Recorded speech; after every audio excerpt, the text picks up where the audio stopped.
ಎಲ್ರಿಗೂ ನಮಸ್ಕಾರ. ನಮ್ಮ ನ್ಯೂಸ್ ಅಲರ್ಟ್ ಯೂಟ್ಯೂಬ್ ಚಾನಲ್ಗೆ ನಿಮಗೆ ಸ್ವಾಗತ. ನಾನು ಚಂದನ್.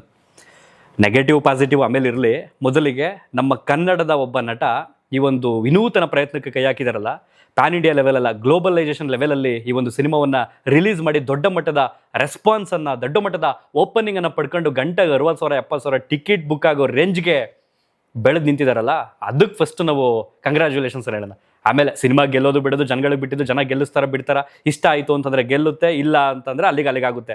ಅದನ್ನು ಹೊರತುಪಡಿಸಿ ಮೊದಲಿಗೆ ನಾವು ಈ ಒಂದು ಪ್ರಯತ್ನ ಐತಲ್ಲ, ಯಾರೂ ಮಾಡಿದಿರ್ತಕ್ಕಂಥ ಪ್ರಯತ್ನ, ಅದಕ್ಕೆ ಅಪ್ರಿಷಿಯೇಟ್ ಮಾಡಬೇಕು. ಸೊ ಈಗ ನೀವು ರಿವ್ಯೂಗಳನ್ನು ಗಮನಿಸ್ತಾ ಇರ್ತೀರಿ, ಥಿಯೇಟರ್ ರಿವ್ಯೂಗಳನ್ನು ಗಮನಿಸ್ತಾ ಇರ್ತೀರಿ, ಅಂದರೆ ಪಬ್ಲಿಕ್ ಆಡಿಯನ್ಸ್ ಕೊಡ್ತಕ್ಕಂಥ ಒಪಿನಿಯನನ್ನು. ಹಾಗೆಯೇ ಕೆಲವು ಸಿಟ್ಟಿಂಗ್ ರಿವ್ಯೂಗಳನ್ನು ಕೂಡ ಗಮನಿಸ್ತಾ ಇರ್ತೀರಿ.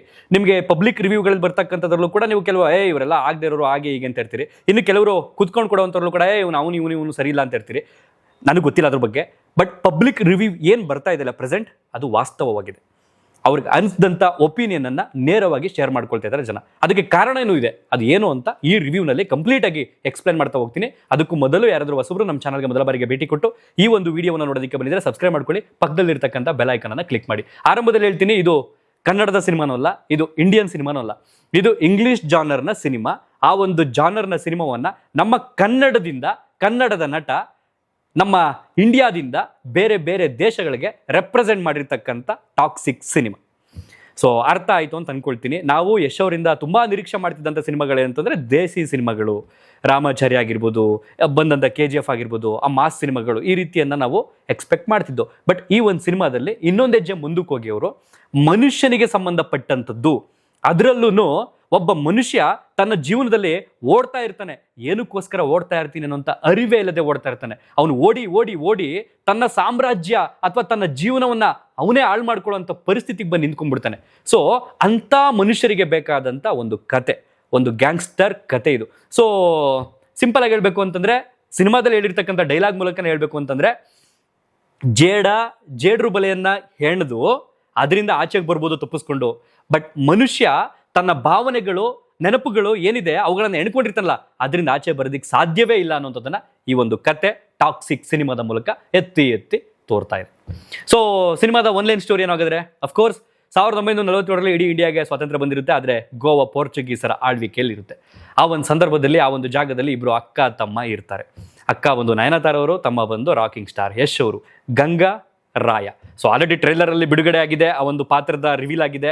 ಎಷ್ಟೋ ಪ್ರೀ ರಿಲೀಸ್ ಇವೆಂಟ್ಗಳಲ್ಲೂ ಕೂಡ ಅವರಿಬ್ಬರು ಹೇಳಿದ್ದಾರೆ ಸೊ ಪಾತ್ರ ಏನು ಅನ್ನೋಂಥದ್ದನ್ನು. ಹಾಗಾಗಿ ಇದೇನು ಸ್ಪಾಯ್ಲರ್ ಏನು ಅಲ್ಲ, ಸೊ ಹಾಗಾಗಿ ಅನ್ಯತಾ ಭಾವಿಸ್ಬೇಡಿ. ಸೊ KGF ಅನ್ನುವಂಥ ಒಂದು ಸಿನಿಮಾದಲ್ಲಿ ಯಾಕೆ ಸಿನಿಮಾ ಗೆಲ್ತು ಅಂತಂದರೆ, ಅಲ್ಲೊಂದು ಭಾವನೆ ಇತ್ತು, ಒಂದು ಹಠ ಇತ್ತು, ಒಂದು ಛಲ ಇತ್ತು. ಇಂಥದ್ದನ್ನು ಪಡ್ಕೋಬೇಕು ಅಂತ ಅವ್ನು ನಿಂತಿದ್ದ. ನೋಡುವಂಥ ಆಡಿಯನ್ಸ್ಗೂ ಕೂಡ ಅಷ್ಟೇ, ಇವ್ನು ಪಡ್ಕೊಳ್ಳೇಬೇಕಿದ್ನ, ಇವನಿಗೆ ಸಿಗಲೇಬೇಕು, ಅವನ ತಾಯಿಗೆ ಅವ್ನು ಮಾತು ಕೊಟ್ಟವನೇ. ಆ ಕಾರಣದಿಂದ ರಾಕಿ ಇಡೀ ಸಾಮ್ರಾಜ್ಯಕ್ಕೆ ಅಧಿಪತಿ ಆಗಬೇಕು, KGF ಅನ್ನೋಂಥ ಒಂದು ಚಿನ್ನದ ಗಣಿಯನ್ನು ಅವನು ಆಳಬೇಕು ಅನ್ನೋಂಥದ್ದು ಒಬ್ಬ ಆಡಿಯನ್ಸ್ ಆಗಿ ನನಗೂ ಅನಿಸಿರುತ್ತೆ, ನಿಮಗೂ ಅನಿಸಿರುತ್ತೆ. ಆ ಕಾರಣಕ್ಕೆ ಆ ಒಂದು ಸಿನಿಮಾ ಗೆದ್ದಿರುತ್ತೆ. ಹಾಗೆಯೇ ರಾಕಿ ಇದ್ದಿದ್ದ ಮಾತ್ರಕ್ಕೆ ಸಿನಿಮಾ ಗೆದ್ಬಿಡ್ತಾ? No, never. ರಾಕಿ ಆಪೋಸಿಟಲ್ಲಿದ್ದಂಥ ಗರುಡ, ಇನ್ನೊಂದಷ್ಟು ಕ್ಯಾರೆಕ್ಟರ್ಗಳು, ಆ ತಾಯಿ ಕ್ಯಾರೆಕ್ಟರು ಎಲ್ಲವೂ ಕೂಡ ರಾಕಿ ಗೆಲುವಿಗೆ ಕಾರಣ ಆಗಿತ್ತು. ಎಕ್ಸಾಂಪಲ್ ಬಾಹುಬಲಿ ತಗೊಳ್ಳಿ. ಬಾಹುಬಲಿ ಮಾತ್ರ ಪ್ರಭಾಸ್ ಅವರಿದ್ದ ತಕ್ಷಣ ಗೆದ್ಬಿಡ್ತಾ? ಆಪೋಸಿಟ್ ಇರ್ತಕ್ಕಂಥ ಬಲ್ಲಾಳ್ ದೇವ, ರಾಜಮಾತೆ, ಆ ಬಿಜ್ಜಳ, ಸಾಕಷ್ಟು ಪಾತ್ರಗಳಿದ್ವಲ್ಲ, ಅವೆಲ್ಲ ಕೂಡ ಮರ್ಜಾಗಿ ಅವನ ಗೆಲುವಿಗೆ ಕಾರಣ ಆಗಿರುತ್ತೆ, ಆ ಪಾತ್ರ ಗೆಲ್ಲೋದಕ್ಕೆ ಸಮಾಜದಲ್ಲಿ. ಸೊ ಹಾಗಾಗಿ ಅಲ್ಟಿಮೇಟ್ಲಿ ಆ ಪಾತ್ರಗಳು ಗೆಲ್ಲೋದಕ್ಕೆ ಕಾರಣ ಏನು ಅಂತಂದ್ರೆ, ಅಲ್ಲೊಂದಷ್ಟು ಎಮೋಷನ್ಸ್ ಇರುತ್ತೆ, ಬಲವಾದಂಥ ಎಮೋಷನ್ಸ್ ಇರುತ್ತೆ. ಆ ಬಲವಾದಂಥ ಎಮೋಷನ್ಸ್ ಜನಗಳ ಮನಸ್ಸಿಗೆ ಹೋಯ್ತು ಅಂತಂದ್ರೆ ಅಫ್ಕೋರ್ಸ್ ಆ ಸಿನಿಮಾ ಗೆದ್ದಂಗೆ. ಸೊ ಹಾಗಾಗಿ KGF ನಲ್ಲಿ ಅದು ವರ್ಕ್ ಆಗಿತ್ತು. ಬಟ್ ಈ ಸಿನಿಮಾದಲ್ಲಿ ಏನಾಯ್ತು, ಇಲ್ಲಿಯೂ ಕೂಡ ಅದೇ ರೀತಿಯ ಎಮೋಷನ್ಸ್ ಇದೆ. KGF ರೀತಿಯಲ್ಲೇ ಸ್ಟೋರಿ ನರೇಷನ್, ಅಲ್ಲಲ್ಲಿ ಫ್ಲಾಶ್ ಬ್ಯಾಕ್ಗೆ ಹೋಗುವಂಥದ್ದು ಹೆಕ್ಕಿ ತಂದು ವಾಸ್ತವಕ್ಕೆ ತೋರಿಸಿ, ಈ ಕಾರಣಕ್ಕೆ ಅವನು ಇಷ್ಟೊಂದು ಕಷ್ಟಪಡ್ತಾ ಇದ್ದಾನೆ ಅನ್ನೋಂಥದ್ದನ್ನ ಅಲ್ಲಿ ತೋರಿಸಿದ್ರು. ಸೊ ಹಾಗಾಗಿ ನಮಗೆ ಅರ್ಥ ಆಗ್ತಿತ್ತು. ಅಮ್ಮಂಗೆ ಮಾತು ಕೊಟ್ಟಿದ್ದು ನೆನಪಾಗಿರ್ಬೋದು, ಅವರಮ್ಮ ಕೆಮ್ಕಂಡು ಕಷ್ಟಪಡ್ತಿದ್ದ ಸೀನ್ ಆಗಿರ್ಬೋದು, ಅವೆಲ್ಲವೂ ಕೂಡ ಮತ್ತೆ ಬರ್ತಾ ಇತ್ತು. ಹಾಗಾಗಿ ಅದು ಗೆಲ್ತು. ಬಟ್ ಇಲ್ಲಿಯೂ ಕೂಡ ರಾಯ ಅಥವಾ ಗಂಗಾ, ಅವರಿಬ್ರು ಕಷ್ಟ, ಅವರಿಬ್ರು ಜರ್ನಿ, ಒಂದೊಂದು ಸೀನ್ ಅಲ್ಲಲ್ಲಿ ಬಂದು ಹೋಗ್ತಾ ಇರುತ್ತೆ. ಅವರಿಬ್ಬರ ನಡುವಿನ ಪ್ರೀತಿ, ಆ ಬಾಂಧವ್ಯ, ಕಾಳಜಿ, ಜೊತೆಗೆ ಮೀರಿದಂತಹ ತ್ಯಾಗ, ಅಕ್ಕನಿಗೋಸ್ಕರ ಏನು ಬೇಕಾದರೂ ಮಾಡ್ತೀನಿ ಅನ್ನೋಂಥ ರಾಯ. ಸೊ ಇವರಿಬ್ಬರ ನಡುವಿನ ಒಂದು ಕತೆ. ಅಕ್ಕ ಒಂದು ಆಸೆ ಪಟ್ಟಿರ್ತಾಳೆ, ನನಗೊಂದು ಆಸೆ ಇದೆ ರಾಯ, ಅಂದರೆ ಟ್ರೈಲರ್ ಗಮನಿಸಿರ್ತೀರಿ, ನೀನು ಈ ಸಿಟಿನ ಆಳ್ಬೇಕು ಅನ್ನುವಂಥದ್ದು. ಸೊ ಹಾಗಾಗಿ ರಾಯ ಪಟ್ಟು ಬಿಡ್ದು ಅಕ್ಕನ ಮಾತಿಗೆ ಬೆಲೆ ಕೊಟ್ಟು ಸಾಧ್ಯವಾದಷ್ಟು ಅದನ್ನು ಟ್ರೈ ಮಾಡ್ತಾನೆ. ಅಂತಿಮವಾಗಿ ಅದನ್ನು ಆಳ್ತಾನ ಇಲ್ವಾ, ಅದನ್ನು ನೀವು ಚಿತ್ರಮಂದಿರದಲ್ಲಿ ಹೋಗಿ ನೋಡಿ ತಿಳ್ಕೋಬೇಕು. ಒಟ್ಟಾರೆಯಾಗಿ ಸ್ಟೋರಿ ಪ್ಲಾಟ್ ನಿಮ್ಗೆ ಅರ್ಥ ಆಯಿತು ಅಂತ ಅಂದುಕೊಳ್ತೀನಿ. ಸೊ ಈಗ ಸ್ಟೋರಿ ಅಥವಾ ಪಬ್ಲಿಕ್ ರಿವ್ಯೂ ಯಾಕೆ ನಿಮಗೆ ಈ ರೀತಿ ನೇರವಾಗಿ ಮಕ್ಕಳ್ದಂಗೆ ಹೇಳ್ಬಿಟ್ಟು ಹೋಗ್ತಾರೆ ಅಂತಂದ್ರೆ ಕಾರಣ ಏನು ಅಂತಂದ್ರೆ ನಾನು ಆಗ್ಲೇ ಹೇಳಿದಾಗೆ ಇದು ಇಂಗ್ಲಿಷ್ ಜಾನರ್ನ ಸಿನಿಮಾ. ಸೊ ಮನುಷ್ಯ ತನ್ನ ಜೀವನದಲ್ಲಿ ಓಡ್ತಾ ಓಡ್ತಾ ಓಡ್ತಾ ತನಗೆ ಅರಿವಿಲ್ಲದೆ ಆಗುವಂತಹ ಅಪಘಾತಗಳಿರುತ್ತೆ. ಅದನ್ನ ನಾವು ಅಪರಾಧ ಅಂತ ಹೇಳೋದಕ್ಕಾಗಲ್ಲ, ಅಪಘಾತ ಆಗಿರುತ್ತೆ ಗೊತ್ತಿಲ್ಲದೆ ಆಗುವಂಥದ್ದು. ಸೊ ಆ ರೀತಿಯ ಅಪರಾಧಗಳಾದಾಗ ಮನುಷ್ಯ ಅದನ್ನ ನೆನ್ಪು ಮಾಡ್ಕೊಂಡು ಆ ನೆನಪು ಒಂಥರ ಗಾಯದ ರೀತಿಯಾಗಿ ಅದವನನ್ನ ಎಷ್ಟರ ಮಟ್ಟಿಗೆ ಕಾಡುತ್ತೆ, ಎಷ್ಟರ ಮಟ್ಟಿಗೆ ಅವನನ್ನ ಪೀಡಿಸುತ್ತೆ, ಎಷ್ಟರ ಮಟ್ಟಿಗೆ ಅವನನ್ನ ತಗೊಂಡೋಗಿ ಭ್ರಮೆಗೆ ದೂಕುತ್ತೆ, ಅದನ್ನ ಈ ಸಿನಿಮಾದಲ್ಲಿ ಅಚ್ಚುಕಟ್ಟಾಗಿ ತೋರಿಸ್ಕೊಡುವಂತ ಪ್ರಯತ್ನ ಪಟ್ಟಿದ್ದಾರೆ.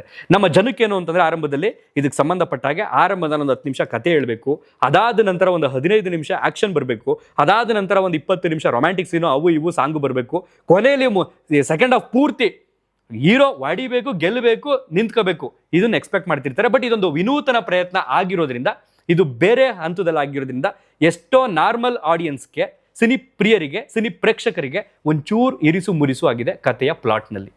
ಸೊ ಕತೆ ಏನು ನಂಗೆ ಅರ್ಥನೇ ಆಗ್ತಿಲ್ವಲ್ಲ ಅನ್ನುವಂಥದ್ದೇ ಬಹುತೇಕರ ಅಭಿಪ್ರಾಯ. ಸೊ ಇನ್ನು ಸ್ಟೋರಿ ನರೇಷನ್ ಅಂತ ಬಂದೆ, ಡೆಪ್ತ್ ಆಗಿ ಹೇಳುವಲ್ಲಿ ಕೂಡ ಸ್ವಲ್ಪ ವಿಫಲ ಆಗಿದೆ. ಅಂದರೆ ಆಗಾಗ ಒಂದು ಸ್ಟೋರಿ ಕನೆಕ್ಷನ್ ಹೋಗ್ತಾ ಇರುತ್ತೆ, ಈ ಒಂದು ಪಾತ್ರಕ್ಕೂ ಒಂದು ಸಂಬಂಧ ಇರುತ್ತೆ, ಅದಾದ ನಂತರ ಏನಕ್ಕೋಸ್ಕರ ಫೈಟ್ ಮಾಡ್ತಾನೆ ಅನ್ನೋಂಥದ್ದು ಕಂಟಿನ್ಯೂಟಿ ಸಾಕ್ತಾ ಹೋಗ್ಬೇಕು, ಅಲ್ಲಲ್ಲಿ ಫುಲ್ ಸ್ಟಾಪ್ ಇಟ್ಟಂಗೆ ಆಗ್ಬಿಡುತ್ತೆ, ಇನ್ನೇನೋ ಪಾತ್ರ ಬರುತ್ತೆ, ಇನ್ನೇನೋ ಬಂದು ಮರ್ಜಾಗಿ ಕನ್ಫ್ಯೂಷನ್ ಅನ್ನ ಸೃಷ್ಟಿ ಮಾಡ್ತಾ ಇತ್ತು. 100% ಸಿನಿಮಾ ಇದು, ಅದ್ರಲ್ಲಿ 50% ಆಕ್ಷನ್ ತಿಂದಾಕ್ಬಿಟ್ಟೈತೆ. ಸೊ ಯೂಶಲಿ ನಾವು ರಾಕಿಯನ್ನ ಯಾಕೆ ಇಷ್ಟಪಟ್ಟಿದ್ದು ಅಂತಂದ್ರೆ ಅವನು ಮಾನ್ಸ್ಟರ್ ಅಲ್ಲಿ ಗ್ಯಾಂಗ್ಸ್ಟರ್ ಅಲ್ಲ, ಎವ್ರಿಬಡಿ ಗ್ಯಾಂಗ್ಸ್ಟರ್ ಈಸ್ ಮಾನ್ಸ್ಟಾರ್ ಅಂತ ಬರುತ್ತೆ. ಬಟ್ ಇಲ್ಲಿ ರಾಯ ಗ್ಯಾಂಗ್ಸ್ಟರ್. ಸೊ ಹಾಗಾಗಿ ಅಲ್ಲಿ ಪಾತ್ರಗಳು ನೆನ್ಪುಳ್ಕೊಳ್ತಿತ್ತು ರಾಕಿ ಯಾರು ಹೊಡಿತಾನೆ ಅಂತ. ಬಟ್ ಇಲ್ಲಿ ರಾಯನ್ ಜೊತೆಗೆ ಸಾಕಷ್ಟು ಜನ ಗ್ಯಾಂಗ್ಸ್ಟರ್ಸ್ಗಳಿದ್ದಾರೆ.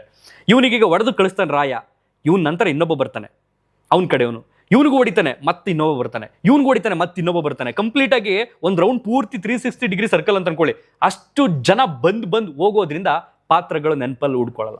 ಸೊ ಇನ್ನು ಪಾತ್ರದ ವಿಚಾರಕ್ಕೆ ಬಂದರೆ ಅಥವಾ ಪಾಸಿಟಿವ್ ಅಂತ ಬಂದರೆ ಯಶ್ ಅವರ ಮ್ಯಾನರಿಸಮ್ಮು, ಆ ಡೈಲಾಗ್ ಡೆಲಿವರಿ, ಕೊಡುವಂಥ ಕೌಂಟ್ರು. ಸೊ ನಿಮಗೆ ಕಾಮಿಡಿ ಅನ್ನುವಂಥದ್ದು ಶೂನ್ಯ, ಇಲ್ಲಿ ಯಾವುದೇ ರೀತಿಯ ಕಾಮಿಡಿ ಇಲ್ಲ. ಬದಲಿಗೆ ಯಶ್ ಅವರು ಹೀರೋಯಿನ್ ಜೊತೆ ಆಗಿರ್ಬೋದು ಅಥವಾ ಸಹಪಾತ್ರ ವರ್ಗದ ಜೊತೆ ಮಾತಾಡುವಂಥ ಸಂಭಾಷಣೆ ಆಗಿರ್ಬೋದು, ನಿಮ್ಮನ್ನ ಅಲ್ಲಲ್ಲಿ ನಗಿಸೋದಕ್ಕೆ ಪ್ರಯತ್ನ ಆಗುತ್ತೆ. ಸೊ ಅದನ್ನು ಬಿಟ್ಟರೆ ಒಂದಷ್ಟು ಡೈಲಾಗ್ಸ್ಗಳಿದೆ, ಆ ಡೈಲಾಗ್ಸ್ಗಳನ್ನ ಹೇಳಿದ್ರೆ ಬಹುಶಃ ನಿಮಗೆ ಕಿಕ್ ಹೋಗ್ಬಿಡುತ್ತೆ, ಅದನ್ನು ಅಲ್ಲೇ ಹೋಗಿ ನೋಡಿ. ಸಾಕಷ್ಟು ಡೈಲಾಗ್ಗಳಿದೆ, ಅಂದರೆ ಆಳ್ವಿಕೆ ನಡೆಸೋಕ್ಕೆ ಸಂಬಂಧಪಟ್ಟಂಗೆ ಕೂತ್ಕೊಂಡು ಅಲ್ಲಾಡಿಸಲ್ಲ, ರಿಟೈರ್ಡ್ ಆಗಲ್ಲ. ಸೊ ಅದಕ್ಕೆ ಸಂಬಂಧಪಟ್ಟಂಗೆ ಸಾಕಷ್ಟು ಡೈಲಾಗ್ಗಳಿದೆ, ಮಾಸ್ ಡೈಲಾಗ್ಗಳು. ಸೊ ಒಟ್ಟಾರೆಯಾಗಿ ಯಶ್ ಅವರ ಪಾತ್ರಕ್ಕೆ ಕಂಪ್ಲೀಟ್ ಆಗಿ 100ಕ್ಕೆ 100 ಮಾರ್ಕ್ಸ್ ಅನ್ನು ಕೊಡ್ಬೋದು. ಕಾರಣ ಏನು ಅಂತಂದ್ರೆ ಇಡೀ ಸಿನಿಮಾವನ್ನ ಹೆಗ್ಲು ಮೇಲೆ ಹೊತ್ಕೊಂಡು ಹೋಗುವಂತ ಜವಾಬ್ದಾರಿ ಅವ್ರದ್ದಾಗಿತ್ತು, ಅದನ್ನ ಅಚ್ಚುಕಟ್ಟಾಗಿ ನಿಭಾಯಿಸಿದ್ದಾರೆ. ಕಾರಣ ಏನು ಅಂತಂದ್ರೆ ಡೈಲಾಗ್ ಡಿಪಾರ್ಟ್ಮೆಂಟಲ್ಲೂ ಕೆಲಸ ಮಾಡಿದ್ದಾರೆ, ಸ್ಟೋರಿ ಡಿಪಾರ್ಟ್ಮೆಂಟಲ್ಲೂ ಕೆಲಸ ಮಾಡಿದ್ದಾರೆ, ಡೈರೆಕ್ಷನ್ ಡಿಪಾರ್ಟ್ಮೆಂಟಲ್ಲೂ ಕೆಲಸ ಮಾಡಿದ್ದಾರೆ, ಪ್ರೊಡಕ್ಷನ್ ಡಿಪಾರ್ಟ್ಮೆಂಟಲ್ಲೂ ಕೆಲಸ ಮಾಡಿದ್ದಾರೆ. ಯಾವುದ್ರಲ್ಲಿ ಮಾಡಿಲ್ಲ ಅಂತ ಹುಡುಕ್ಬೇಕಷ್ಟೇ. ಸೊ ಹಾಗಾಗಿ ಅವ್ರ ಪಾತ್ರಕ್ಕೆ 100ಕ್ಕೆ 100 ಮಾರ್ಕ್ಸ್ ಕೊಡಬೇಕಾಗುತ್ತೆ. ಇಡೀ ಸಿನಿಮಾವನ್ನ ಕ್ಯಾಪ್ಟನ್ ಆಫ್ ದ ಶಿಪ್ ಅಂತ ನಾವು ಅಂತಂದ್ರೆ ಈಗ ಡೈರೆಕ್ಟರ್ನ, ಬಟ್ ಇಲ್ಲಿ ಯಶ್ ಅವ್ರನ್ನ ಹೇಳ್ಬೇಕಾಗುತ್ತೆ. ಯಾಕೆಂತಂದ್ರೆ ಎಲ್ಲರೂ ಹೆಗ್ಲು ಮೇಲೆ ಹಾಕೊಂಡು ಅಷ್ಟು ಪಾತ್ರಗಳನ್ನ ಸಾಗೋದಿದೆಯಲ್ಲ, ಅದರಲ್ಲೂ ಡಬಲ್ ಶೇಡ್ನಲ್ಲಿ ಡ್ಯೂಯಲ್ ಶೇಡ್ನಲ್ಲಿ ಕಾಣಿಸ್ಕೊಳ್ಳೋದಿದೆಯಲ್ಲ, ಚಾನ್ಸೇ ಇಲ್ಲ. ಸೊ 2008ರಲ್ಲಿ ಇವರು ಚಿತ್ರರಂಗಕ್ಕೆ ಆಗಮನ ಆಗುತ್ತೆ ಮೊಗ್ಗಿನ ಮನಸ್ಸು ಮೂಲಕ. ಅದಕ್ಕಿಂತ 2 ವರ್ಷ ಬಂದು ಪಾಪ ಗಾಂಧಿನಗರದಲ್ಲಿ ಸೈಕಲ್ ಹೊಡೆದಿರ್ತಾರೆ. ಸೊ ಆ ಸಂದರ್ಭದಲ್ಲಿ ಯಶ್ ಅವರು ಏನಾದ್ರೂ ಈ ಟಿಕೆಟ್ ಪಾತ್ರ ಐತಲ್ಲ ಹಂಗಿದ್ರ ಅಂತ ಇಮ್ಯಾಜಿನೇಷನ್ ಮಾಡ್ಕೊಳ್ತೀರಿ ನೀವು ಥಿಯೇಟ್ರಲ್ಲಿ. ಆ ಬಿಯರ್ಡ್ ಲೆಸ್ಸು, ಆ ಸಣ್ಣ ಮುಖದ ಶೇಪು, ಅಂದರೆ ಟ್ರಾನ್ಸ್ಫಾರ್ಮೇಷನ್ ಐತಲ್ಲ ಆ ಬಾಡಿ ಲ್ಯಾಂಗ್ವೇಜಲ್ಲಿ, ಗ್ರೇಟ್ ಅಂತ ಅನ್ಸ್ಬಿಡುತ್ತೆ. ಮುಖಾಮುಖಿ ಆಗಬೇಕು ಆ ಒಂದು ಸೀನ್, ಅದರಲ್ಲೂ ಕೂಡ ನಿಮಗೆ ಟ್ವಿಸ್ಟ್ ಇದೆ ಆ ಮುಖಾಮುಖಿ ಆಗುವಂಥ ಸೀನಲ್ಲಿ. ಸೊ ಅದನ್ನ ಇಲ್ಲಿ ರಿವೀಲ್ ಮಾಡಿದ್ರೆ ಸಪ್ಪೆ ಆಗ್ಬಿಡುತ್ತೆ ಥಿಯೇಟರ್ ಕೂತ್ ನೋಡುವಾಗ. ಹಾಗಾಗಿ ಅದನ್ನು ನೀವು ಚಿತ್ರಮಂದಿರದಲ್ಲೇ ಹೋಗಿ ನೋಡಿ. ಈಗ ಸಾಕಷ್ಟು ವಿಚಾರಗಳನ್ನ ಚರ್ಚೆ ಮಾಡೋದಾದ್ರೆ ಈಗ ಒಂದಷ್ಟು ಪಾತ್ರಗಳಿದಾವೆ ಇಲ್ಲಿ. ಕಿಯಾರಾ ಅಡ್ವಾಣಿ ಅವರ ಪಾತ್ರ, ಹೀರೋಯಿನ್ ಪಾತ್ರ. ಸೊ ಪ್ರೀ ರಿಲೀಸ್ ಇವೆಂಟಲ್ಲಿ ನಾವು ಗಮನಿಸಿದೇನು ಅಂತಂದ್ರೆ toxic before Kiara, toxic after Kiara ಅನ್ನೋದೊಂದು ಹೇಳಿದ್ದು. ಅಂದ್ರೆ ಬಹುಶಃ ನನಗನ್ನಿಸ್ದಾಗ ಆ ಪಾತ್ರ ಹಂಗಾರೆ ಅಷ್ಟೊಂದು ಅದ್ಭುತವಾಗಿರುತ್ತೆ, ಹಂಗಾರೆ ಏನೋ ಇರುತ್ತೆ ಆ ಒಂದು ಪಾತ್ರಕ್ಕೆ, ಎನರ್ಜಿ ಇರುತ್ತೆ, ಇಲ್ಲ ಆ ಮಟ್ಟದ ಒಂದು ಶಕ್ತಿ ಇರುತ್ತೆ ಅಂತ ಅನ್ಕೊಂಡಿದ್ದು. ಬಟ್ ಅವರು ಕೊಟ್ಟಿರ್ತಕ್ಕಂಥ ಪಾತ್ರವನ್ನು ಅಚ್ಚುಕಟ್ಟಾಗಿ ನಿಭಾಯಿಸಿದ್ದಾರೆ ಕಿಯಾರಾ ಅಡ್ವಾಣಿ, ಅದರಲ್ಲಂತೂ 2 ಮಾತಿಲ್ಲ. ಸೊ ಸ್ಕ್ರೀನ್ ಸ್ಪೇಸ್ ಏನು ಸಿಕ್ಕಿದೆ ಅಷ್ಟನ್ನು ಕೂಡ ಒಂಥರ ತುಂಬ ಅಚ್ಚುಕಟ್ಟಾಗಿ ಅದನ್ನು ಯೂಸ್ ಮಾಡ್ಕೊಂಡಿದ್ದಾರೆ. ಹಾಗಂದು ಮಾತ್ರಕ್ಕೆ ಕಿಯಾರಾ ಅಡ್ವಾಣಿ ಪಾತ್ರಕ್ಕೆ ಇನ್ಯಾರು ಸೆಲೆಕ್ಟ್ ಆಗ್ತಿರ್ಲಿಲ್ವಾ, ಸೂಕ್ತನೇ ಆಗ್ತಿರ್ಲಿಲ್ವಾ ಅನ್ನೋ ಥರ ಹೇಳೋ ರೇಂಜ್ಗೆಲ್ಲ ಇಲ್ಲ. ಸೊ ಇನ್ನು ತಾರಾ ಸುತಾರಿ ಆಗಿರ್ಬೋದು, ಯುಮಾ ಕುರೇಶಿ ಆಗಿರ್ಬೋದು, ಬಂದು ಅವ್ರವ್ರ ಪಾತ್ರಕ್ಕೆ ಏನು ಜಸ್ಟಿಫಿಕೇಶನ್ ಕೊಡಬೇಕು ಅದನ್ನು ಕೊಟ್ಟು ಹೋಗ್ತಾರೆ. ರಾಯನ್ಗೆ ಸಪೋರ್ಟಿಂಗ್ ಕ್ಯಾರೆಕ್ಟರ್ಗಳ ಅವಶ್ಯಕತೆ ಇರುತ್ತೆ ಒಂದು ಸಂದರ್ಭದಲ್ಲಿ, ಹಾಗಾಗಿ ಬಂದು ಹೋಗ್ತಾರೆ. ಇನ್ನು ಸೆಕೆಂಡ್ ಹಾಫಲ್ಲಿ ಬಂದು ರುಕ್ಮಿಣಿ ವಸಂತ್ ಅವರ ಪಾತ್ರ ಬರುತ್ತೆ. ರುಕ್ಮಿಣಿ ವಸಂತ್ ಅವರ ಕ್ಯಾರೆಕ್ಟರ್ ಬಂದಾಗ ಆಲ್ರೆಡಿ ಸ್ವಲ್ಪ ನಾವು ಇದಾಗಿರ್ತೀವಿ, ಅಂದರೆ ಒಂದಷ್ಟು ಪಾತ್ರಗಳು ಹೋಗಿರ್ತವೆ, ಪಾಸ್ ಆಗಿರ್ತವೆ. ಸೊ ಹಾಗಾಗಿ ರುಕ್ಮಿಣಿ ವಸಂತ್ ಅವ್ರ ಪಾತ್ರ ಬಂದಾಗ ಒಂಚೂರು ಆಡಿಯನ್ಸ್ಗೆ ಜೋಶ್ ಬರುತ್ತೆ.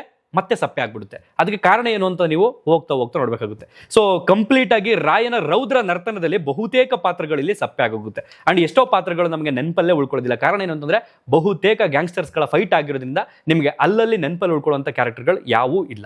ಸೊ ಇನ್ನು ಸುದೇವ್ ನಾಯರ್ ಅವ್ರ ಕ್ಯಾರೆಕ್ಟರು, ಸೊ ನಾನು ಇಲ್ಲೇ ಆಡಿಯನ್ಸ್ನ ಕೇಳ್ತೀನಿ, ಅವ್ರ ಪಾತ್ರದ ಒಂದು ಹೆಸರು ನನಗೆ ನೆನಪಾಗ್ತಿಲ್ಲ, ನಿಮಗೇನಾದ್ರು ನೆನಪಾರೆ ಕಮೆಂಟ್ ಬಾಕ್ಸ್ನಲ್ಲಿ ಬರ್ತಿ ತಿಳಿಸಿ. ಯಾಕಂತಂದ್ರೆ ಒಂದು 2-3 ಡೈಲಾಗ್ಗಳು ಕೊಟ್ಟಿರ್ಬೋದು ಅವರಿಗೆ. ಕಂಪ್ಲೀಟ್ ರಾಯನ್ ಸುತ್ತಮುತ್ತನೇ ಇರ್ತಕ್ಕಂಥ ಒಂಥರ ಬಾಡಿ ಗಾರ್ಡ್ ತರ ಇರ್ತಾನೆ. ಸೊ ಅಷ್ಟೊಂದಾಗಿ ಡೈಲಾಗ್ಸ್ ಕೊಟ್ಟಿಲ್ಲ, ಬಳಸ್ಕೊಂಡಿಲ್ಲ, ಇನ್ನು ಬಳಸ್ಕೋಬೋದಿತ್ತು ಒಂದು ಪಾತ್ರವನ್ನ ಅಂತ ನನಗೆ ಅನಿಸ್ತಾ ಇದೆ. ಒಟ್ಟಾರೆಯಾಗಿ ಮನುಷ್ಯನಿಗೆ ಬೇಕಾದಂತ ಒಂದು ಸಿನಿಮಾ, ಭಾವನೆಗಳ ಜೊತೆ ಫೈಟ್ ಮಾಡುವಂತ ಒಂದು ಸಿನಿಮಾ. ಆ ಭಾವನೆಗಳು ಯಾವುದಕ್ಕೋಸ್ಕರ ಸೃಷ್ಟಿ ಆಯಿತು, ಅದ್ರ ತೂಕ ಏನು, ಅದ್ರ ಮೌಲ್ಯ ಏನು ಅಂತ ಹೇಳುವಂತ ಸಿನಿಮಾ. ಈ ಇಂಗ್ಲಿಷ್ ಭಾಷೆಯಲ್ಲಿ ಸಾಕಷ್ಟು ಸಿನಿಮಾಗಳು ಈ ರೀತಿ ಮೂಡಿ ಬಂದಿವೆ.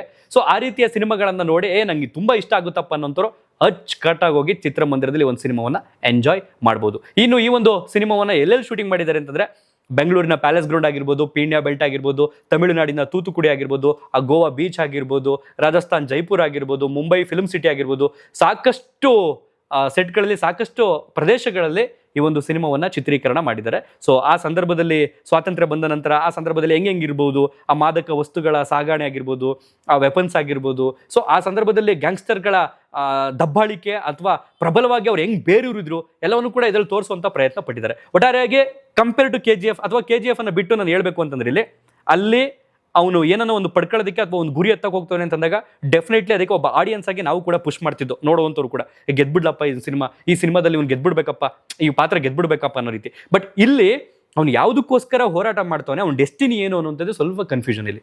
ಸೊ ಆ ಕನ್ಫ್ಯೂಷನ್ ಅಲ್ಲಿ ನಮ್ಮನ್ನ ಮುಳುಗಿಸೋದಲ್ಲದೆ ರಾಯನು ಸ್ವತಃ ಮುಳುಗೋಗಿರ್ತಾನೆ. ಅಂದ್ರೆ ಪಾತ್ರ ಆ ರೀತಿ ಇರುತ್ತೆ. ಒಟ್ಟಾರೆಯಾಗಿ ಒಂದು ಟಾಕ್ಸಿಕ್ ಸಿನಿಮಾವನ್ನ ಆಲ್ರೆಡಿ ನೋಡಿರ್ತೀರಿ ಬಹುತೇಕ ಜನ. ಹೇಗಿತ್ತು ಅಂತ ನಿಮ್ಮ ಅನಿಸಿಕೆ ಅಭಿಪ್ರಾಯಗಳನ್ನ ಜೆನ್ಯೂನ್ ಆಗಿ ಕಮೆಂಟ್ ಬಾಕ್ಸ್ ನಲ್ಲಿ ಬರೆದು ತಿಳಿಸಿ.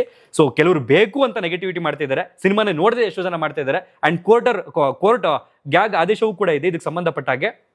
ಸಿನಿಮಾ ನೋಡಿದಂತಹ ಪ್ರೇಕ್ಷಕ ಟೀಕಿಸಬಹುದು, ವಿಮರ್ಶೆಯನ್ನ ವ್ಯಕ್ತಪಡಿಸಬಹುದು, ಅದಕ್ಕೆ ಈ ಆದೇಶ ಅನ್ವಯ ಆಗೋದಿಲ್ಲ. ಬದಲಿಗೆ ಸಿನಿಮಾವನ್ನೇ ನೋಡದೆ ಡಿಜಿಟಲ್ ದಾಳಿ ಮಾಡೋದಿದೆಯಲ್ಲ, ಅಂದ್ರೆ ಟ್ವಿಟರ್ ಅಥವಾ ಎಕ್ಸ್ ಆಗಿರ್ಬೋದು, ಸೋಷಿಯಲ್ ಮೀಡಿಯಾಗಳಾಗಿರ್ಬೋದು, ಬೇಕಾಬಿಟ್ಟು ನೆಗೆಟಿವ್ ಪ್ರಚಾರ ಮಾಡುವಂಥವ್ರಿಗೆ ಕಂಟ್ರೋಲ್ ಹಾಕೋದಕ್ಕೆ ಗ್ಯಾಗ್ ಆದೇಶ ಕೂಡ ಇದೆ. ಹಾಗಾಗಿ ಸ್ವಲ್ಪ ಎಚ್ಚರದಿಂದ ಇದಕ್ಕೆ ಸಂಬಂಧಪಟ್ಟ ಹಾಗೆ ನಿಮ್ಮ ಕೆಲಸಗಳನ್ನ ಮಾಡಿ. ಸೊ ಸುಮ್ಮನೆ ಯಾವುದೋ ಒಂದು ಸಿನಿಮಾವನ್ನು ಏನೋ ಕೇಳಿಬೇಕು, ಹಂಗೆ ಮಾಡಬೇಕು ಹಿಂಗೆ ಮಾಡಬೇಕು ಅನ್ನೋ ನಿಟ್ಟಿನಲ್ಲಿ ಮಾಡೋಕೆ ಹೋಗ್ಬೇಡಿ. ನಿಮ್ಗೆ ಅನಿಸಿದಂಥ ಒಪಿನಿಯನನ್ನು ನೈಜವಾಗಿ ಹೇಳಿ.